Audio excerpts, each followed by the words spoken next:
Third act test பண்ண நம்ம AC filter வச்சு நம்ம வந்து க்ளீன் பண்ண போகிறோம். தேர்ட் ஆக்ட் பண்ண போகலாமா? இப்போ இந்த பக்கெட்டில் வந்து தண்ணி வந்து ஃபில் பண்ணியிருக்கோம். அதோட சேர்ந்து வினிகர் வந்து கொஞ்சோண்டு போல வந்து ஊற்றிக்க போகிறோம்.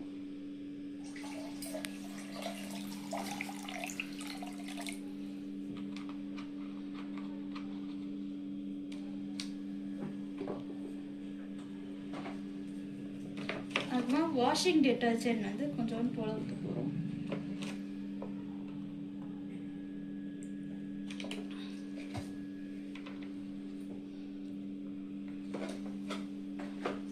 நம்ம வந்து இந்த ஏர் ஃபில்டரை 20 minutes அதுக்கு முன்னாடி நம்ம வந்து மிக்ஸ் பண்ண போகிறோம். அதுக்கப்புறமா இந்த ஏர் ஃபில்டரை 20 minutes போல் நம்ம வந்து சோப் பண்ணி வைக்க போகிறோம். 20 minutes சோப் பண்ணதுலேருந்து இப்போ எடுக்க போகிறோம். எடுத்தால் க்ளீன் ஆகலை அவ்வளோவா. நம்ம இப்போ வந்து என்ன பண்ண போகிறோம், ப்ரெஷ் வச்சு க்ளீன் பண்ணி பார்க்க போகிறோம்.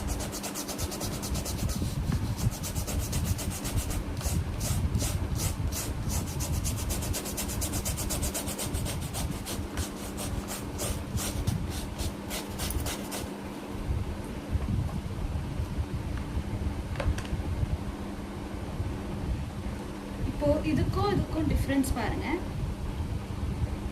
ஸோ ப்ரஷ் வச்சு தேய்ச்சானா நம்மளால வந்து க்ளீன் பண்ண முடியும். ஸோ இப்போ வந்து நம்ம வந்து சோப் பண்ணி வைக்க போது 50 இதுவாச்சு, க்ளீன் ஆச்சு. நம்ம வந்து ப்ரஷ் போட்டு ஃபுல் க்ளீன் பண்ணோன்னா ப்ரஷ் போட்டுனா நம்ம வந்து க்ளீன் பண்ணுற மாதிரி இருக்கும். ஸோ 50-50னா வந்து சக்ஸஸ் ஆச்சு.